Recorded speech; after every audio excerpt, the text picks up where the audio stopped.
What's going on, everyone? Welcome to another edition of the Quality Talks podcast. You'll see that I'm joined by the ever amazing Eamon Droko, who's kind of becoming a bit of a resident on this show, I think. He's definitely a friend of the show, and he's going to be co-hosting with me today. How you doing, Eamon? Yeah, not bad, thanks, Stu. Enjoying the weekend. It's been a very busy week, as I'm sure we're going to get into shortly. Yeah, it has been a busy week. It has definitely. Yeah. So we've got a lot to talk about today. Me and Eamon were at the National Software Testing Conference earlier this week.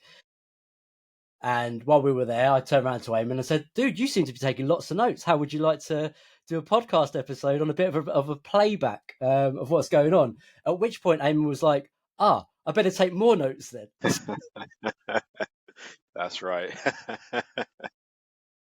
So that's what we're going to do in this episode. We're gonna do a bit of a reflection on the conference, some of the talks that we saw, some of the workshops that we were in. There was some really good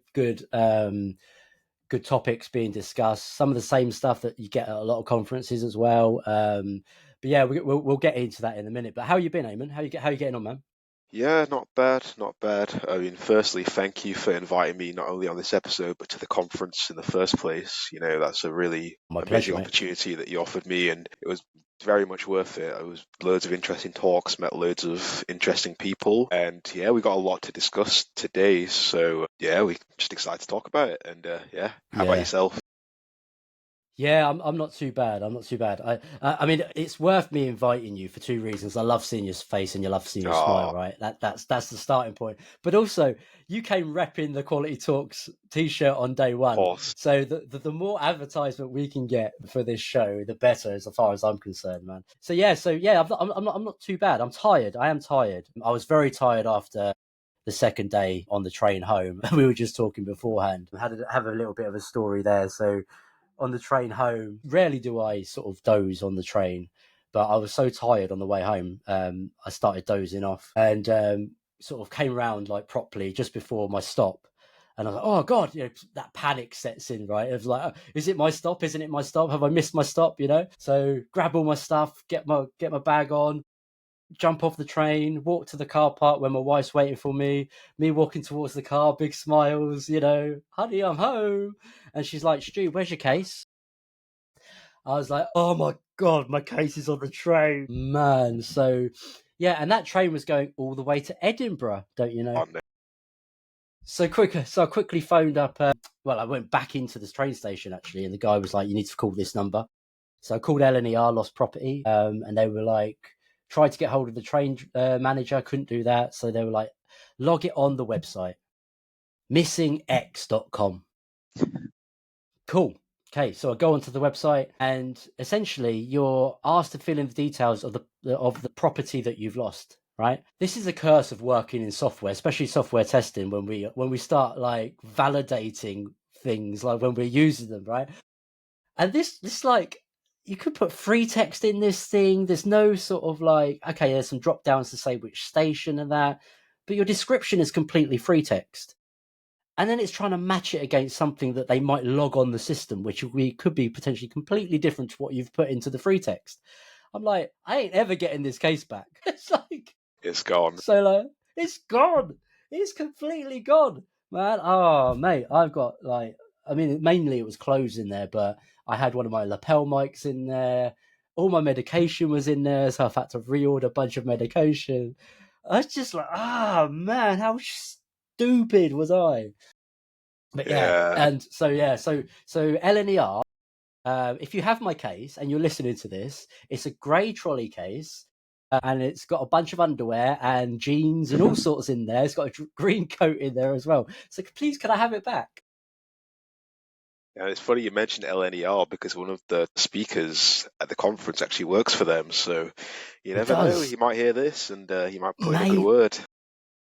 Oh, mate, yes, he might. I need to tap him up, find out if I can get my case back because I'm literally having to replace everything. It's like Uh, painful, but it painful. goes back to a talk I had. Some people might have seen it. Are trains a quality product? And this is just an extension of that. Probably not. Yes. Well, you see, the service there, I mean, there was nothing wrong with the actual train journey. It was There was a problem with the person on the train, which was me. But the lost property aftercare thing is a little bit weird, I have to say, because I can go onto the website and I can like look at all the property that's been checked in, but it doesn't tell you much. It's like Yeah. a trolley case. All right, that might be mine. I don't know. And then it goes claim, so I could just go and claim somebody else's property right now. Anyway. Yeah. So if anyone from LNER is listening to this or watching this, I got off at Peterborough. The train was going to Edinburgh. So anywhere between there, my little case, all on its own, bless it. Dear. Never mind. I needed to tag it, didn't I? I should have tagged it so I Yeah. could see where it's Lesson at for now. next time. And actually, do you know what? Before I say that, if anybody's stolen my case, more for you, because it was just full of dirty underwear and clothes. So there, One mic. And one mic. Yeah, one mic that I couldn't get working for some reason. So yeah. But yeah, funny stories. Hopefully your experience didn't end that way. No, mine was much nicer than that. I had a great time, left earlier than the end of the conference and just had a nice stroll around London. Ended up walking all the way home though after the first day, which is a 2-hour walk in my Doc Wow. Martens. And my foot was hurting a little bit, but I was in such a good mood. I thought, I haven't gone on one of my long walks in a while, so I thought, let me walk. And I kept walking past all the tube stations, and I was like, oh, my back doesn't hurt too bad. Let me keep going. And all of a sudden, I was at home. So much nicer journey than yours. Yeah, it was. Yeah. You didn't leave any luggage behind. Yeah, I do know what I much prefer walking around London than I do on the tubes anyway. yeah, So yeah, if I can walk anywhere, if it's within an hour and a half, I'll walk it generally. yeah. Some people are like, you're crazy. I'm like, nah, I much prefer it. That's a light bop. Yeah, exactly that. So cool. Shall we get into chatting about this conference then? So anybody that doesn't know, National Software Testing Conference is a conference that's hosted and organised by Test Associates, and it's run every year. I think it's always in London, to be fair. Every time I've been to it, it's always been based in London. So it's normally around June, July time. So yeah, so just keep an eye out for it as one of the software testing conferences that run in the UK next year, if you're looking for something to go to. I mean, overall, I thought, the talks were, there was a real mix of different talks, content, people, and I thought that the general flow of the event was good. I always find that the challenge, and I don't know whether you find this as well, Eamon, with the dual track events. It's like once the keynotes are over and then you've got workshops going on and talks going on at the same time, I always get FOMO. I'm like, where shall I go? What shall I do? And sometimes it's like, it's hard when you see people getting up and walking out of the person that's coming in to do the next talk to go to a workshop, and I always feel bad for people when that happens. But that's just the nature of a dual track event, I guess. Yeah, definitely. And I've definitely struggled with that before at previous conferences. Like, which one do I want to go to? Like, this looks interesting, but that looks interesting. And I think that's a good thing about what we're doing here. Like, we both went to different talks and workshops. And if you go with like your team or a friend, and you can kind of split and decide one person can go to one person can go to the other, both take notes and share the notes afterwards. So you can hopefully get as much information by knowing multiple people, but also by speaking to the people that have visited different talks. Like, I went to this talk, you went to that one, could you tell me a little bit about it? So it's like another networking opportunity there. Yeah, and I was really it was really great to have so many people coming up and chatting over the 2 days. Some of those people watch or listen to the podcast, and I always find that just a bit surreal when people come up and go, oh, love the podcast, and it's like, oh yeah, we've got a podcast, haven't we? Because you feel like in that moment you're just there as an attendee, and it's like always an interesting thing. But let's get into just chatting about some of the talks then. And I don't know, did you go to any of the workshops, Eamon, as well? Yes, so I wish I had the name of it written down, but I believe we both attended the first workshop on day one, and that was kind of around building a culture of quality, if I'm not mistaken. Yes, yeah, we were both in that same one, weren't we? That's right. So yeah, but let's come back to that. So in terms of the talks, what are the talks that really stood out for you? over Yeah, the 2 days. Let's start with day one. yeah, let's start with What went day on day one. one? I mean, we have to start with the opening keynote from Simon Pryor. Obviously, people are aware of Simon from the Testing Peers podcast, PeersCon. He's quite a well-known individual in the testing He is. quality community. So people would have seen that recently he had been out of work for a few months, but he's Yes. recently started a new role at a company called Good Notes. So first of all, congratulations to Simon. Yeah. Congratulations, Simon. Yeah. Yeah, like as someone that's searching for a role, we all know how difficult it is, and it's not just for people with few years of experience. Like Simon has, been in the industry for a while, and it's just been as tough for him. So, He has. really well Yeah. done to him for getting his role. But yeah, he Yeah. had a fantastic talk basically around transforming quality and building ways of working and building quality in his previous role and how he's looking to do that in his new role, which I took a lot from, because that's one of the things I enjoy doing quite a lot, is building processes, developing ways of working. So I always enjoy hearing talks of that nature. Yeah, and I think what I liked about Simon's talk was he gave the model that he's sort of was talking about, the sort of the transformational model, if so to speak.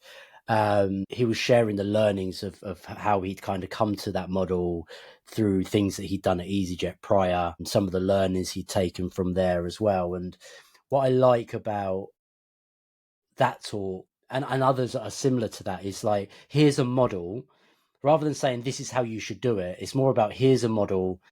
You can apply this model in many different ways, but it's a good way to get started. And you can pick and choose certain things. You don't have to do things in a particular order, that kind of stuff. And I think that for me is really important when you go to these events, that you're taking value away that you can potentially go and reuse based on your own context, rather than somebody just saying you have to do it like this. So yeah, so that was really good. And listening to Simon sort of go through that, and now obviously with him in his new role at Good Notes, how he's kind of using the same type of lens, different situation, different company, different product, completely different product, right? He's gone from airline industry, which is a challenging industry, I know, because I've been there, worked at EasyJet a number of years ago, to to Good Notes, which is all around an app that enables you to take notes, and it's got AI built into it, and all this. So completely different worlds now that he's in.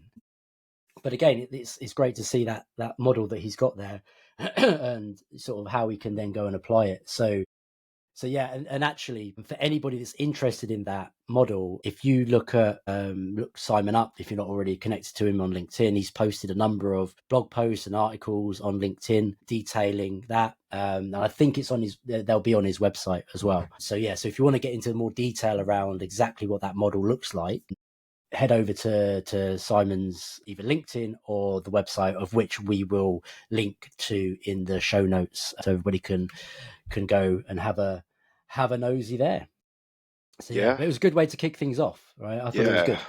Yeah, it was great. And just to add to something you were saying about models and frameworks, like there's never any be all and end all. And that's what I liked about what he was talking about, and what you mentioned as well about working in one industry and then another. He's not going to be able to do everything exactly the same way he did at EasyJet at GoodNotes, because the industry is No, different, the he's not. product's different. So you have to kind of adapt and take things from your previous ways of working and adapt them to a new way of working. And you also have to bear in mind that he'll be working with different people there, and they're already going to have a way of working that they might already enjoy.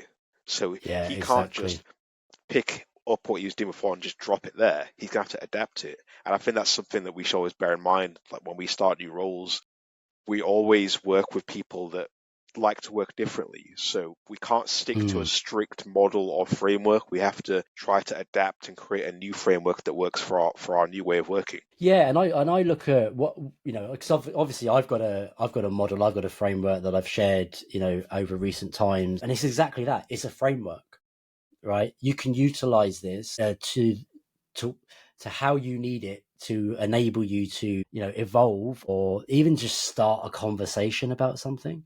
And often that's the hardest part. It's like, how do I even start a conversation? Like you say, when people are sort of like, well, we have our own ways of working. We're used to this. We don't want to change. Why do we need to change? Right. And if you've just got something you can kind of use as a model or a framework to just start guiding a conversation to begin with, sometimes that's just the hardest thing to do in the first place. So yeah, so I think it'll be interesting as Simon settles into the role more, and he's only been there a few weeks. I know the learnings that come out. So the plan will be to get Simon on this podcast as well.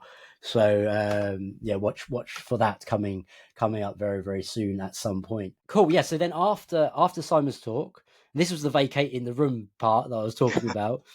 We went off to the workshop with Luke Henry. Yes. Yes, so Luke Henry, who's the head of testing, quality and transition at Wolverhampton University, I believe. I met Luke last year, actually, at National Software Testing Conference, and where he gave a talk there, I think, and it was all around speed versus quality, or quality versus speed. I can't remember which way around it was, and that was really good. But one of the things that all stood out to me as well was just like, I was like, Luke, I really love your slides, man. How do you get your slides so like animated and all this sort of thing? But that's a separate piece. So Luke, yeah, I still need to, you still need to help me out and get those templates of those slides. But he was running a workshop that was all focused around people, process, and the culture between. So rethinking how we test. And it was good to kind of like it was very conversational. It was a really conversational workshop. There was some pairing up and interactions there. And one of the things that really jumped out to me in that workshop was trying to shift this narrative from testers being seen as blockers, or those negative sort of connotations, to something that is more positive, and how do we shift that to be so that they're seen as enablers. And I thought that was really interesting. And Luke shared a dashboard that they've built where he works right now. And the key thing that jumped out to me on this dashboard, it wasn't about testing, it wasn't about quality, it was actually a confidence dashboard of how confident are we in the things that we're doing. And the language being used in some of that was like really, really important. And often it's language that trips us up. I mean, we struggle with it all the time in our worlds, where, trying to use the language that resonates with other people so that we're not coming across like we're being negative, or we're criticizing, or, we're pointing fingers. So that really stood out to me. So I don't know about yourself, Eamon, in that workshop. Yeah, I definitely agree. What you mentioned about language, I think that's one of the hardest skills to master as a quality professional, is being able to properly communicate to your colleagues in the wider business your impact. And using terms like confidence I think is a great way of doing that, and it kind of shares the quality responsibility with the whole team. Like, we are not confident, we are confident as a team. It's not just I as a single tester, like, I don't think we can do this. Like, by having a dashboard and making it visible to everyone, it kind of shares the responsibility across the team, which I think is very important to kind of reduce that finger pointing and gatekeeper mentality that sadly prevails in the industry. And what I noticed as well is that you mentioned the discussions that all the different people are having. A few of the people through the discussion, it was clear that they're very still stuck in that mindset of like us versus them in their teams, like very old and rigid. And despite us always having these conversations and wanting to be better, it's clear that it's still very prevalent in the industry. So that was very interesting to hear. Yeah, and I think it's, whenever I go to these conferences, whether it be listening to the talks, sitting in workshops, I find it is always really interesting to see the different levels of, I'm going to call it maturity, but just where people are on their journey, right? And you often forget that every organization is in a different place, right? So you've got people standing up on stage talking about, shifting left and all this sort of stuff, and you might be sat there going, well, yeah, we did that years ago, right? I was like, whatever. But some companies are like, that's their first step into it.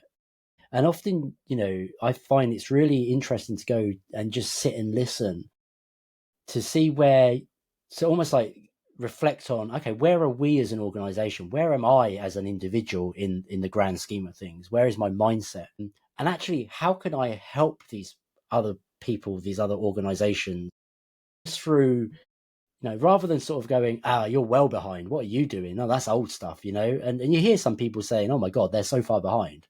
It shouldn't be about that. It should be more about how can we help each other? How can we help each other grow and learn and being in these types of workshops, I think, is a really great way to do that. And one of the things that jumped out at me was the sort of the part where Luke pulled up a slide, and I'm looking at it here now because I took a photo. It says, tell stories, not just stats. And that was like exactly that. So let's use storytelling. So for example, a statement you could make, we ran 500 test cases. So what, right?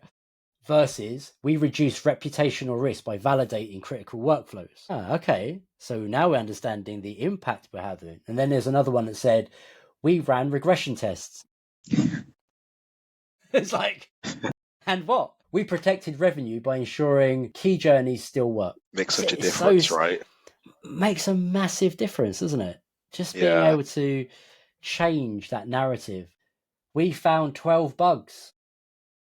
And no, we prevented 12 potential customers. This is where, my eyesight's terrible. I need to zoom in on this. Terrible. Yeah, so potential customer pain points. Yeah. You have to put it in I was going to say, you have to just put it in a way that the business will understand. Like, what does it actually mean to find 12 bugs? Like, those 12 bugs could be all like very low impact things, but if you put it in that way, it's like they're doing something. Like, they prevented potential danger and risk. Like, that's what the business wants to hear. Like, they don't care about the kind of the nitty gritty. It's like, okay, that's great, but what does that mean for us as a business? What does that mean, like, for the customers? Like, storytelling is one of the most important things, I think, as a quality professional. We're not often taught that. We kind of have to learn along the way that we'll be saying things and it's not getting through correctly. Why is that?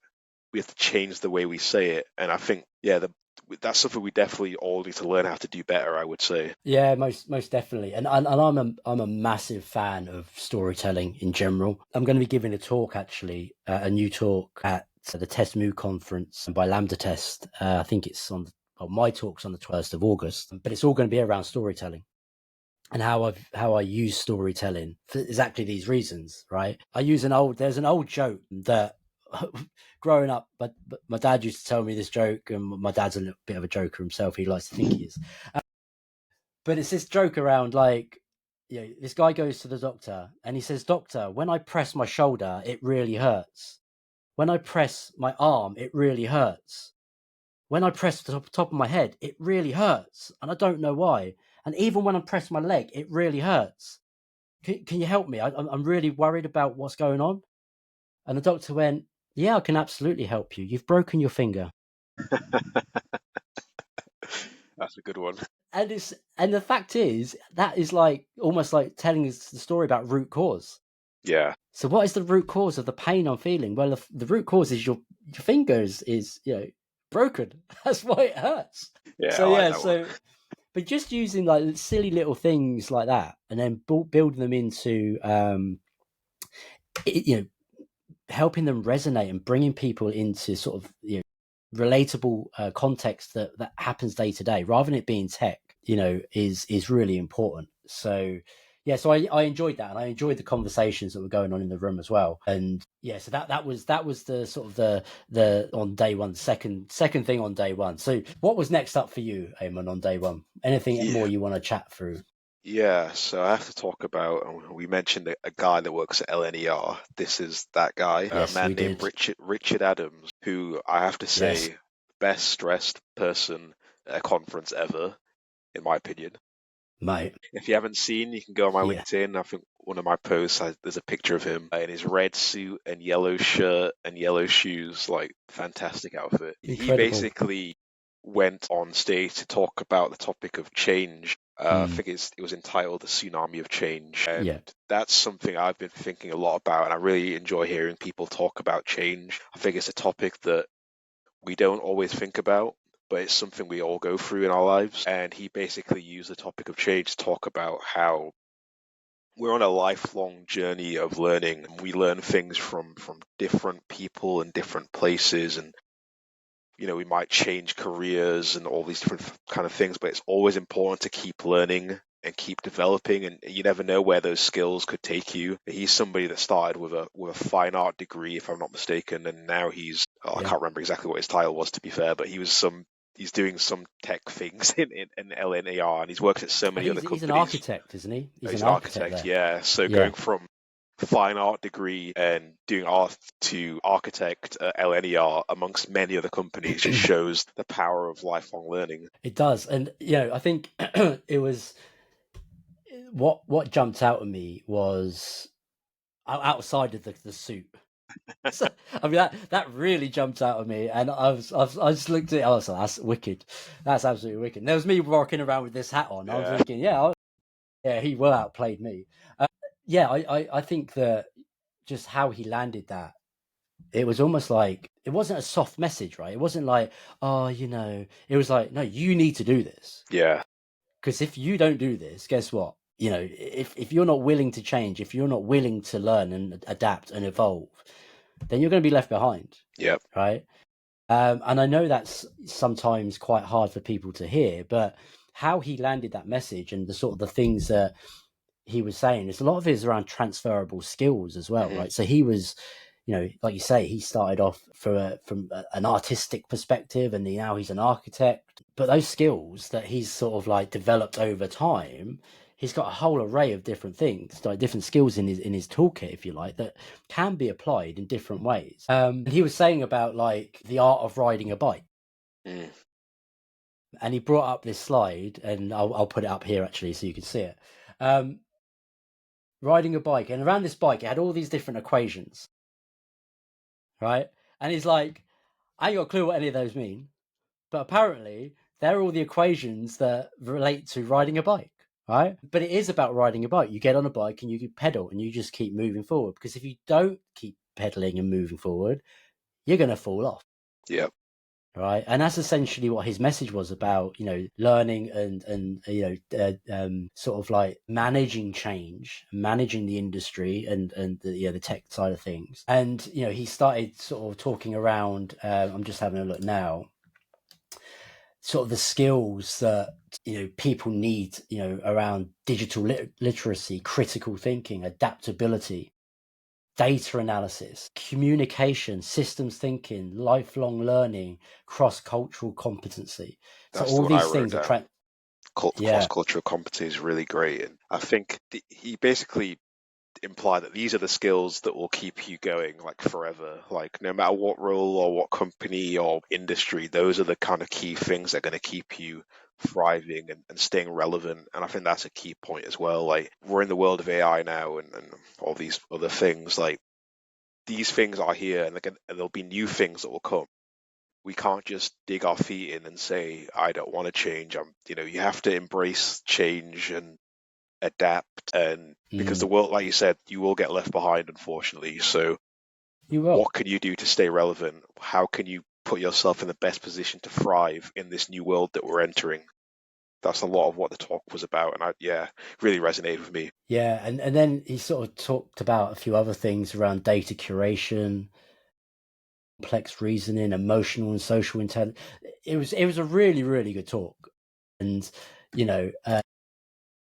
the funny thing was, at one point he was like, I have no idea what you guys do. I'm assuming you're all testers.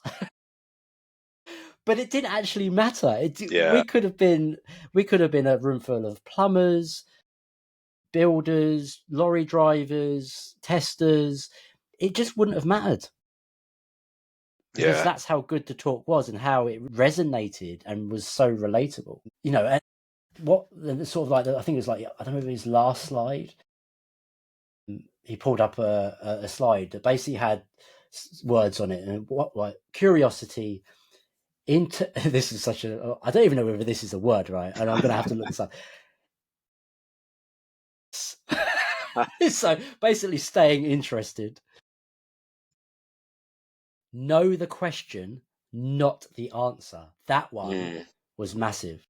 right? That's a great one. So often we think we need to have the answers to everything, but we don't. Actually, it's more important to be able to ask the right questions and know the right questions to ask, especially in our roles from a quality perspective. And he talked about values, and I'm a massive values person, so I will always, as best I can, stick to my values, and regardless of what's going on in the world, persistence, and then jobs being two-way contracts, right? And actually, we've talked about this, right, on the episode that we did around interviews. A job is a two-way contract. It's not, you need to interview those that are interviewing you as much as vice versa. So if you're looking for roles, but yeah, that was an awesome talk, and I think, if you can find Richard on LinkedIn or anywhere, definitely sort of follow him. I need to do that myself because it was really, really good, and I'd like to chat to him more, just generally, because he just seems like a cool guy. Yeah, as well. he really did. He really did. Yeah. One of my favorite talks from both days for sure. Yeah, absolutely. What else went on day one then? What else? What else should we talk about? Oh, we've got to give Gary a quick mention. Come on, we can't do an episode of the podcast without giving Gary a quick mention. That's it. That's his mention. Yeah. So that's all he needs. That's all he needs. No. All joking aside, so Gary Shannon, he got up and talked about power of community. Building your brand, using LinkedIn, all these different things, just in terms of obviously Gary's founder of Optimal and Recruitment, and also has the QA Hype Show podcast as well. So he was up there just talking more about how can you help yourself, and how can you use community to put you at the forefront of opportunities and stuff like that. He gave the same talk at the Ministry of Testing London as well a few weeks back, but this was a little bit more polished. He didn't get too upset this time round. I think he held it together a little bit more, bless him. But the thing is, though, what I love about it, right, is that this is only the second time that Gary's actually done any public speaking, right? He's more of a host and stuff like that, and for him to be up there on the stage like that, I think it was great to see. And I did video it as well, so I've got it to share around. He has got a copy, so yeah, we can't not mention Gary on day one. Any others from day one that really stood out? Yeah, so definitely the kind of last one the person who stood out to me was by Barty Lim, and she was discussing diversity in software development and why it's like such an advantage, and it's not just a checkbox thing. It actually is. There's a lot of business value to gain from it, because diversity fuels innovation and creativity. Because people come from different places, different backgrounds, they have different experiences, and we're creating products for those same types of people.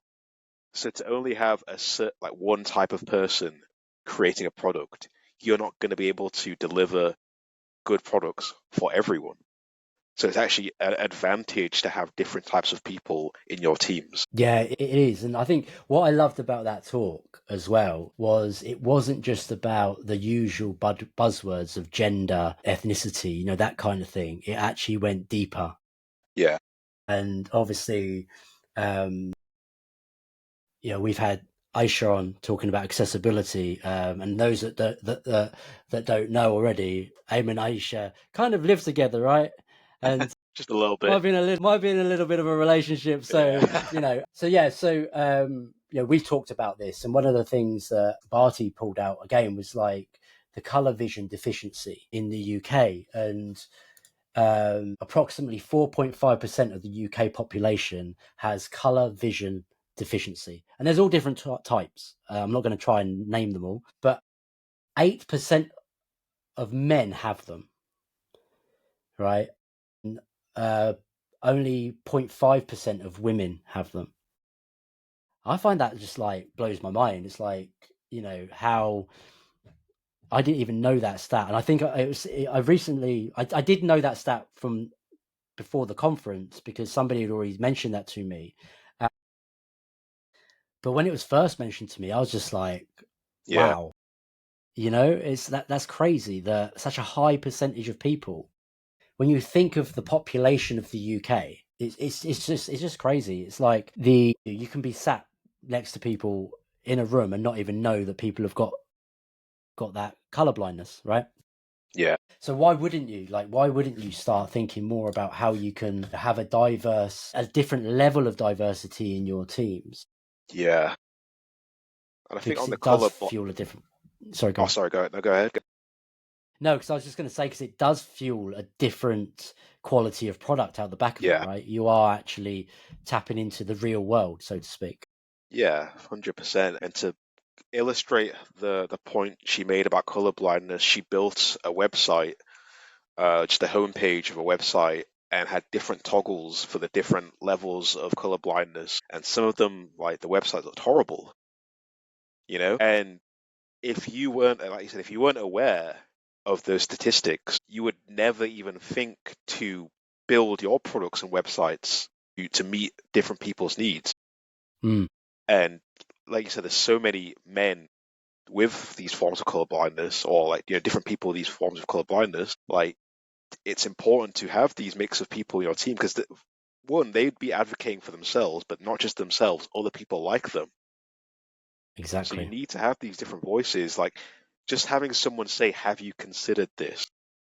If you have a room full of people that have all had a silver spoon in their whole lives, they've had no issues, everything's great. How could they possibly advocate for somebody who is on the opposite side of the spectrum? Mm. So it's so important to have different voices, and that's not just in the teams, like in the hiring, like interviewers, like different types of levels. You need to be able to speak to different people, because even you interviewing for a company, like, it's nice to be able to see someone like you in the process. So you don't feel like a token. You feel like, oh, you're going to go somewhere where you're welcomed. That's really important. It is, and coming back to the interview series that we did, and the different people we spoke to. Obviously, Eamon, you were one of them, and adapting the interview process based on the people that you're interviewing. Because it's not a one size fits all, and if you're just interviewing the same cookie cutter approach to everything, you're going to be missing on some incredible people for just through your own negligence. I'm going to throw it out there. It is negligence, right? Yeah. So, I thought it was a really good eye opener, I would say. We all, we all think about it a lot. We all try and do our best with it, but sometimes you end up in a bit more of a narrow-minded view because that's the obvious thing. That's probably the easier thing to focus on. I think we all end up there at some point, but actually there's a whole bigger world around that and being diverse, being inclusive. So I thought it was a great talk as well. Shall we jump into day 2 then? Yes. There was a guy that opened the day 2 talks. Some guy called Stu Day. Yeah, Retrobate. he was pretty good, to be fair. I don't know if you've heard of him, but he did a great talk about leadership and self-care. I think you should check it out. I will do, actually. I will check it out. I heard that he's wearing the same hat as me though. That's a Yeah, little bit worrying. it was a different shirt though, but yeah, same hat. Different shirt. Same hat, different shirt. It's almost like same shit, different day. Same Yeah. different shirt, same hat. Same hat, different shirt. Yeah. What was it that resonated with you from that talk? Because I think just as somebody, I loved giving it. I'm not going to lie. I love Yeah. standing there and sharing that message with people. And honestly, I've been overwhelmed and blown away by the response, because people were coming up afterwards talking and thanking me for giving the talk, but then also opening up with their own challenges and stuff like that. And these people didn't actually know me. They were like, it's not like you coming up and we've got a bit more of we know each other a bit more and stuff. These are people that I've never spoken to before, and they were coming up and talking to me, which was incredible. And it was like, yeah, I was actually quite overwhelmed by it. I think that's why I was so tired by the end of day 2, if I'm Yeah. honest. And I left my case on the train. But what was it that sort of stood out to you from that perspective, Eamon? Yeah, I think there's a few levels to it. Obviously, like I'm a big fan of the podcast, and I've heard both you and Chris discussing this topic a lot. And obviously, shout outs to Yeah, Chris as well. I'm sure he would have loved absolutely. to be there to deliver the talk with you, but yeah, we hope he's doing well. We'll speak to each other soon. But yeah, like I said, there's a few levels to it. I think this idea of openness and vulnerability really resonates with me a lot, and it's a message that the Quality Talk is always pushing. So it's good to share that to even more people. Mm, And I think as part of that is as a man as well. There's this obviously many stereotypes about men, especially male leaders, and how they should be. mm, We've seen it in media, we've seen it in our own leaders, especially when we may have started our careers, and things have gotten better now, but there's still that toxicity that can exist in male leadership. And so getting on stage, being vulnerable, and talking about how you have bad days as well as a leader, you struggle as well. absolutely. It's okay to not be okay. These pushing this message, from that position is going to resonate with so many people, and it's going to help them to open up to their leaders, to their teams. Like I think it's such a powerful message that you've been pushing, and yeah, it's really resonates with me because I'm someone that I have hard days when I'm working or outside of work, and I like to talk about it. I like to tell people when I'm not doing okay. And if I can do that with my leaders, or if I can be a leader and do that to my direct reports or my colleagues, like I would hope that that would allow them to do the same, and we'll be able to navigate the situations a lot better. Yeah, and I think yeah, we all have bad days, right? And some of those are more manageable than others. I think it's like you say, just from a male perspective, there is this tag that male leaders are branded with a lot, that that there's a certain way you should lead and stuff like that. And do you know what? I'm like, screw that. Yeah, It's like that is not that's I'm sorry, but that's just not being human. So I'm going to stand up there, and Chris would have been there with me if he'd been okay. And as I say, this is a message that we want to push out there more and more and more. And if there's any companies out there, there's any other events out there, podcasts or whatever, where you want us to come on and chat or do this talk or run the workshops that we ran, then just let us know, because we want to get this message out there more, that and then my hat says it all, right? I'm just going to put that there like that. But it like you say, it is okay to not be okay, but everybody has a different level of what okay means as well, yeah, and I think in the world of social media, where everybody likes to post about all the good stuff that happens, and that's great because it does, but that for me is like the difference between self-indulgent and self-care, right? You can see the sort of the people that you follow that might follow self-care versus the people that love self-indulgence. And social media is great for self-indulgence. That's yeah, all I'm going to say. So, I think I'm glad it resonated with so many people. We did record the talk. It will go up on the YouTube channel. It'll go up on the website. So we're working on in the background on putting more content onto the website and linking more sort of talks like at conferences and other events that we do. So they won't go up as podcasts, but they'll go up as videos to share for people to watch and stuff. So yeah, and obviously, hopefully Chris will be back with us very soon. And yeah, we send massive love and hugs to Big Chris, the big Geordie bear. So we'll see you soon, man. We yeah, love you. Cool. So what else resonated on day two?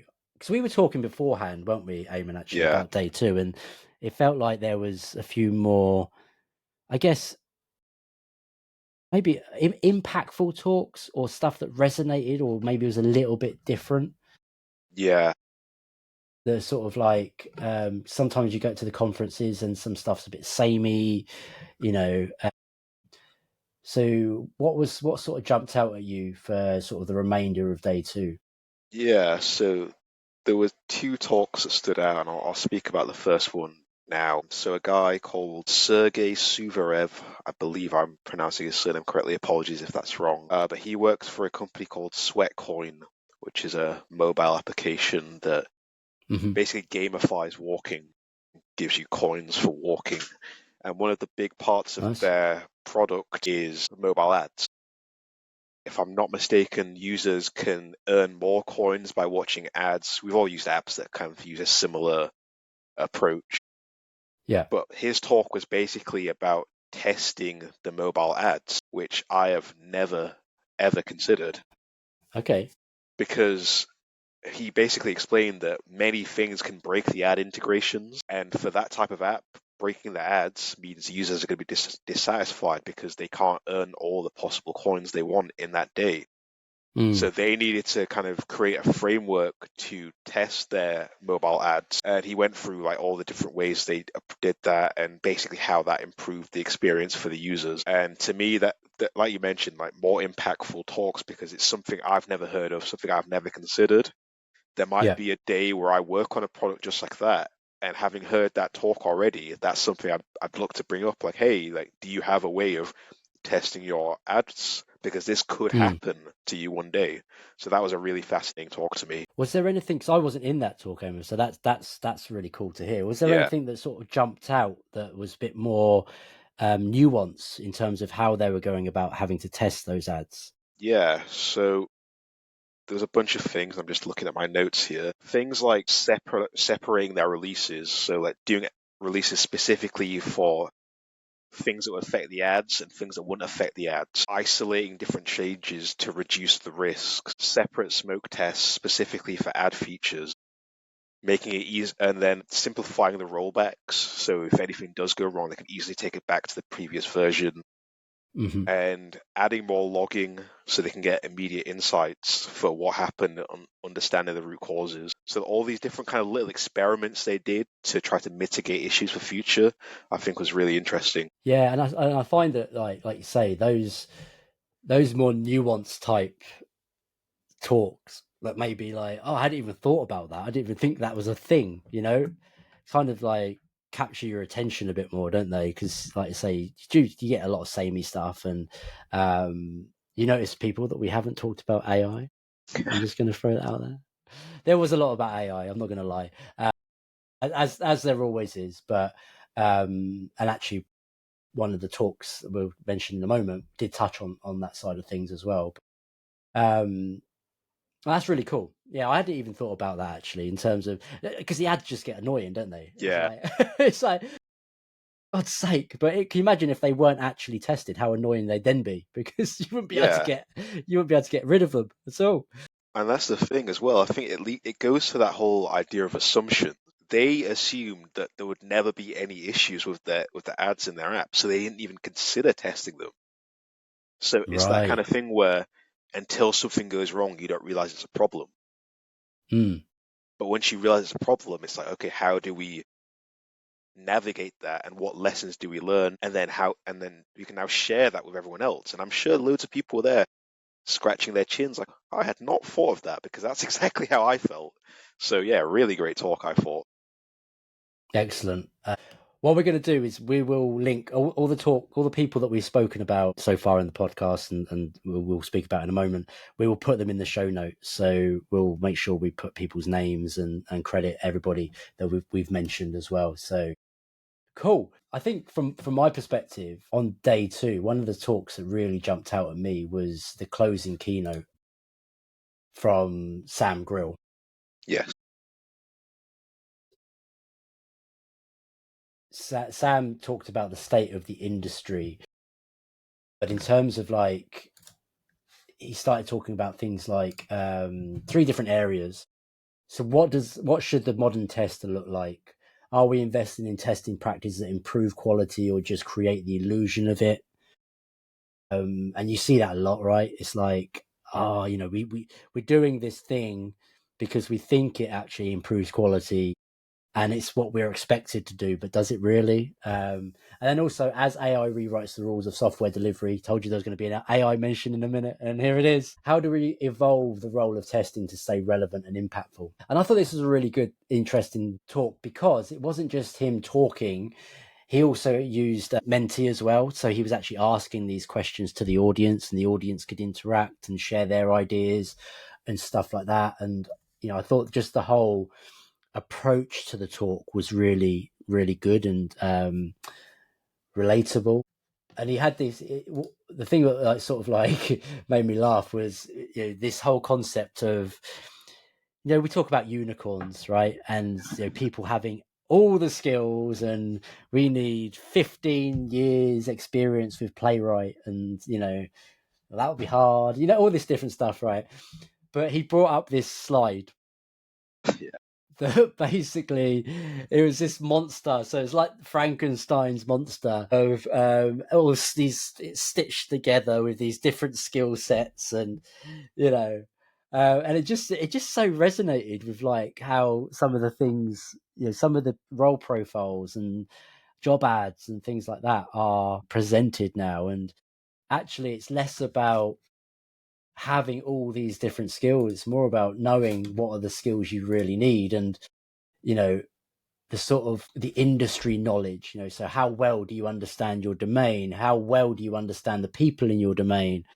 How well do you understand the challenge in your sector? These kind of things. And then thinking about characteristics and behaviors, investigative. I can't get my tongue around this word. Indicative.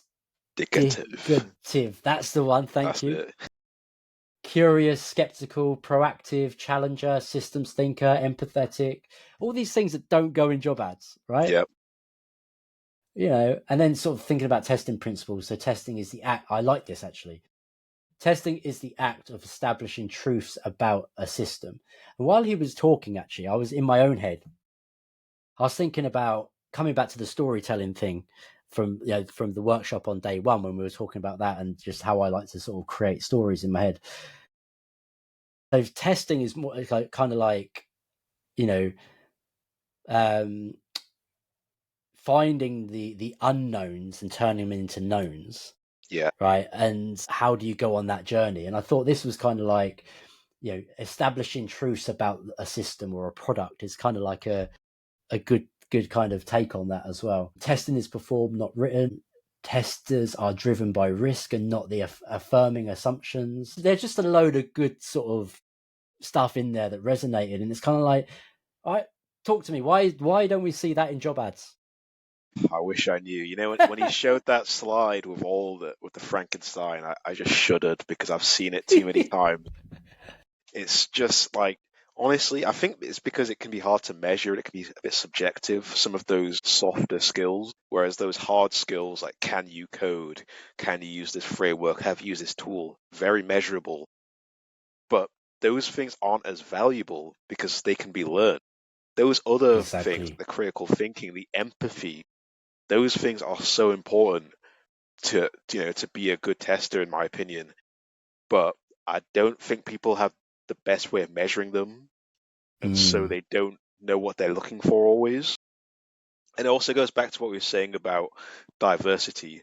I've had some interviews where they've basically said to me, we want someone that works how we already work. So that means they already have a framework for what they think a tester is and should be, and their job descriptions usually reflect that. It's somewhat, so they're not even going to look for some of these other softer skills that are just as important. Yeah, that's it. And I think that's, I thought how he articulated in his talk was really good. Just imagery, kind of Yeah. like, actually, this is what you're asking. I don't really use the unicorn thing, right? Because unicorns don't exist. But actually, this is what you're looking for. You're looking for Frankenstein's monster. Yeah. This and you'll see it here in the slide that we'll put up. But yeah, it just kind of resonated, and he landed it so well. And then sort of talking about going from performance to purpose. So things about kind of very similar to what Luke did in his workshop on day one, but kind of the sort of the more performative metrics that we look at, pass fail metrics on dashboards, bug counting, to things like more purposeful metrics like SRE style insights, risk analysis and mitigation, assumptions analysis, statements of objectivity, i.e. static tests as statements of truth, not as summaries as pass and fail. So again, kind of storytelling and what does this really mean? Yeah, there was loads of really good stuff in there. And that was just from being a modern tester. And then I don't know what else jumped out at you, but one of the things that jumped out at me was beware the testing circus. Yep, got that written down. You got that written down. What was it that jumped out for you on that, Eamon? I wish I wrote more notes so I could remember exactly what it meant, but that really stood out to me because I just thought, yeah, there's a lot of circus in just I feel like somebody said this and it was something along the lines of like, does anyone like really? It might have actually have been Sam if I'm not mistaken, but somebody said like, Possibly. does anybody like dream to be a tester when they're growing up? And that kind of I think that's part of the wider problem.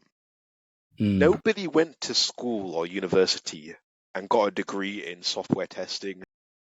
And that's why I feel like nobody really knows what a tester should look like, really, because there's not a fully defined framework. You can go to school for your software engineering degree. People roughly know what a software engineer should do, but nobody really knows what a tester should do. If you ask every different person, every different company, they'll say different things. And that's why you get these job descriptions that look so ridiculous, because they don't know what they're looking for. And to No. me, that's part of the whole circus thing. Like we don't know what it should be. Companies don't know what it should be. And so they just kind of copy and paste these job descriptions. That's why every job description looks the same because we don't Yeah. know we're hiring our first tester. Oh, we don't know what a tester should be. What does Google want? Okay, Google's tests like this. Let's just copy that because they're Google. They know what they're talking about. You know, like Yeah, exactly. it's just a bit of a mess. It is, and the on his slide, he literally with this slide, it was so funny because he literally had it based into sort of 3 different categories, if you like. He had tool purists, so you should use this tool and blah Yeah, blah blah blah blah. And this tool's better than that tool, and he had best practice oligarchs. I don't know, I can't even pronounce that word, but people that just like constantly bang on about best practice, right? yeah, And then you have the LinkedIn gurus. yeah. I see too many of those We these all days. love a good old LinkedIn guru, don't we? Right? They know best. You know, they can't just let other people be. They can't just let other people come up with different ways of thinking. No, the old LinkedIn gurus get in there. But this is what he was saying, and I think it was like really, really again really resonated. And like he was talking about things like we keep getting into these same arguments, same debates: Yeah, automation versus manual testing, which test case management tool is better, how should we derive our test cases? It doesn't matter. doesn't matter at It all, and it's just doesn't actually distracting from the matter. bigger picture of the quality and like customers. Like I've said this to someone before, but like if you go outside your house right now and you bump into someone and they're on their phone and they're on, I don't know, YouTube, if you ask them like, did you know that was tested using Playwright? They'll be like, what are you talking about? Like, it doesn't actually matter. Like, is it a quality product? That's what matters to Yeah. customers. That's what matters. And That's it's what should matter to businesses.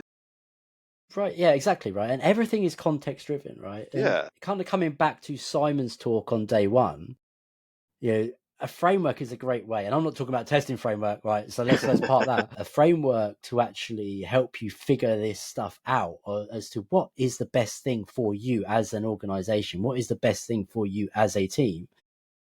That's why that becomes really important, right? Because then you're not asking which test. Well, you are still asking yourselves, which test case management tool is better for us based on our needs, right? But guess what? I'm going to flip this all the way back to the second episode we ever did on this podcast. If you don't know what quality is in your organizations, it don't matter what tool you nope. use because you don't know how to get there. Yep. So yeah, so it's like, what I'm always interested in is like coming back to sort of like people posting out on LinkedIn. Can people recommend a tool for me? Blah, blah, blah. And immediately some people will jump in. But often it's like, well, can you explain your context? Right? Can you explain your challenge? Can you explain the problem you're trying to solve? How do you define quality? And for me, that's where those frameworks and models can come in to just help you guide yourselves to figuring some of this stuff out. Yeah. So yeah, and then finally he went on to the AI sort of like side of things, and we've managed to stay away from AI for Yeah. just over an hour on this episode. We're going to finish it off with AI, but how more about how things need to adapt in terms of our thinking, right? And just thinking more empathetically, and just and kind of coming back to Richard Adams on day one, right? You just got to evolve. You just got to figure some of this stuff out. You've got to, you've got to move with the times, and can't just sit still. And I think Sam wraps it up in three great statements, right? So testing is evolving fast, but the fundamentals have stayed exactly the same, right? So if you can nail down your fundamentals, you have those great foundations, you have those values of what you're trying to achieve, and you understand why, the rest can take shape around it. Coming back to the framework and the models, right? Don't be attracted by the shiny light. Oh, it's a shiny tool. I like a shiny tool. I'm just gonna jump in and I'm just gonna get shiny. Yep. Everyday new tool. Everyday new tool, right? And then the last one on here was your thinking, instincts, and empathy are your future-proof tools, not your ability to stay on top of trends. That is so important. And that one really, really hit home for me. I think it was like, yeah, you've got to keep that open mind. You've got to understand what is it you're trying to achieve. It's like buying a Ferrari and trying to drive on the M25, right? What's the point? Yeah. Do you know what I mean?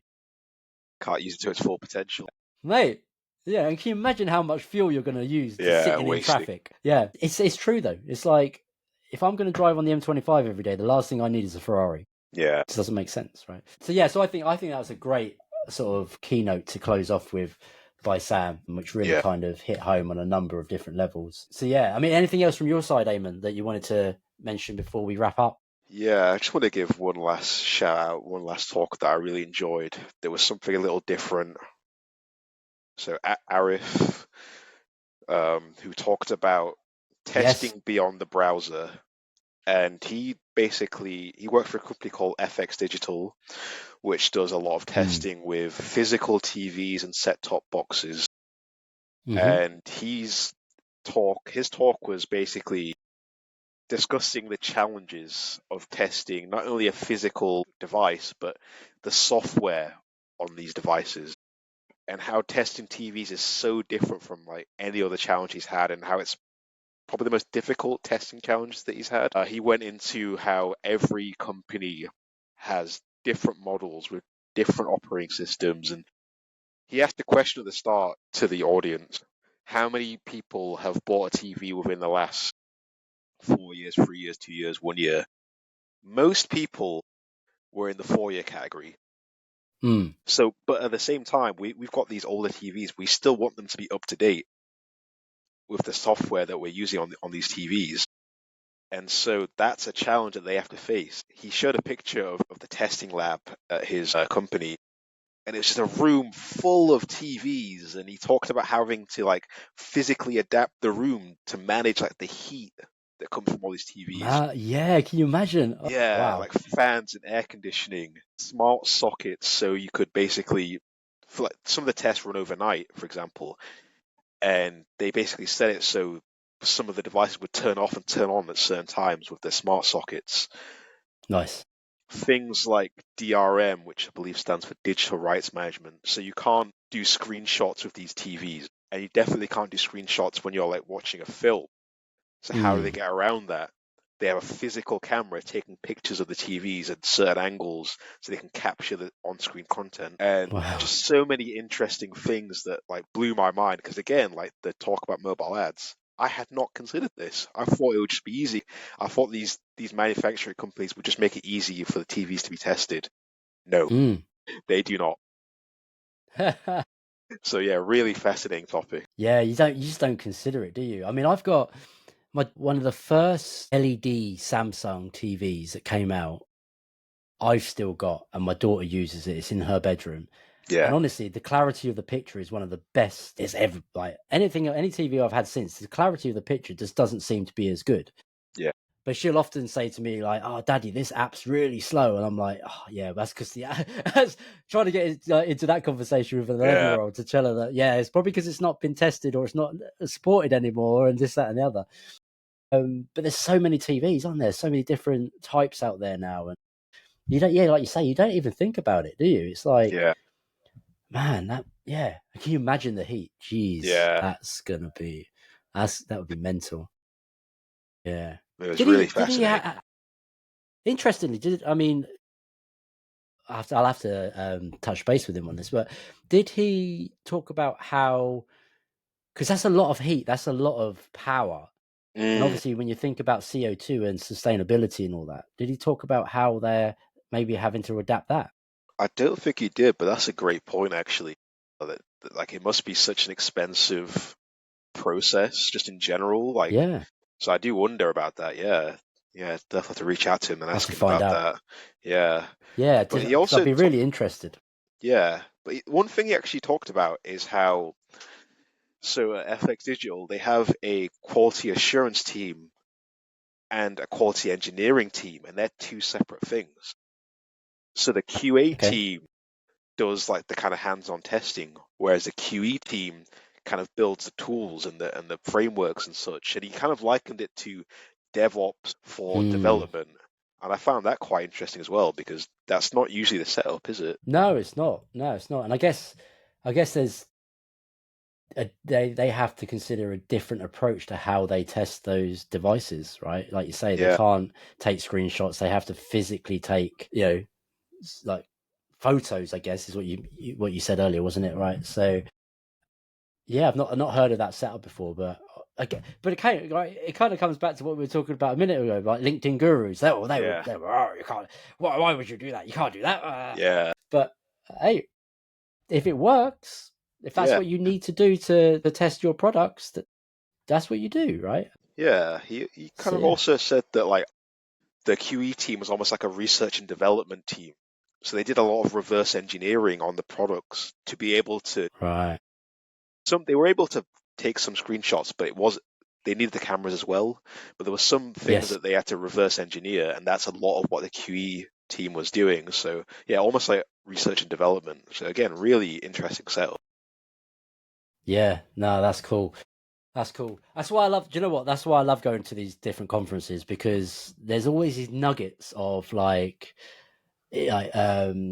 learnings that you gain, and like, oh wow, like didn't even know that was a thing, right? Yeah, So yeah, that's really cool. That is really cool.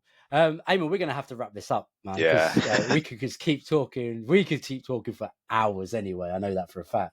Before we do though, I just want to say well done to everybody that got up on stage, everybody that ran a workshop over the 2 days of the conference. That alone is a massive achievement to be able to do that. So, congratulations to everybody that was able to do that, and pat yourselves on the back. You should be proud. All the talks I saw, the workshops I was at were great.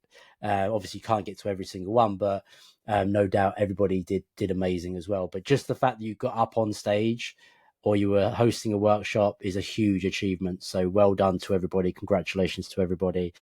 And thanks for to Test Associates for putting on the event as well. I know like organizing these types of events is never easy. So again, thank you. Thank you to everybody there. Eamon, is there anything you'd like to close the show off with?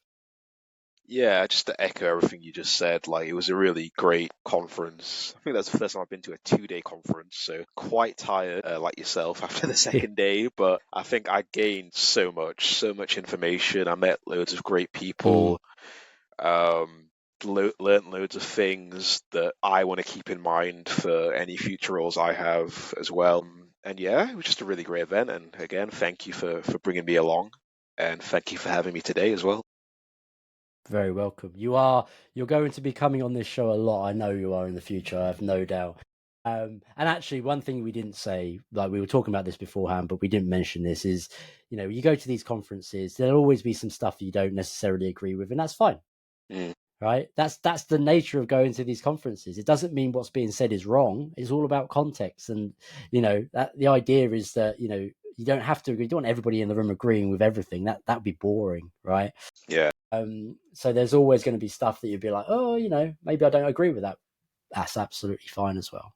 Right. Yeah. So, but well done to everybody that spoke. Well done to everybody that ran workshops. We're going to call this a day. Eamon, thank you so much, man, for joining me. Thank you for joining me over the 2 days as well. This has been a lot of fun. But that's it for now, everyone. Hope you enjoy this episode, and join us next time on another episode of Quality Talks podcast. Take care for now. Thank you. Bye.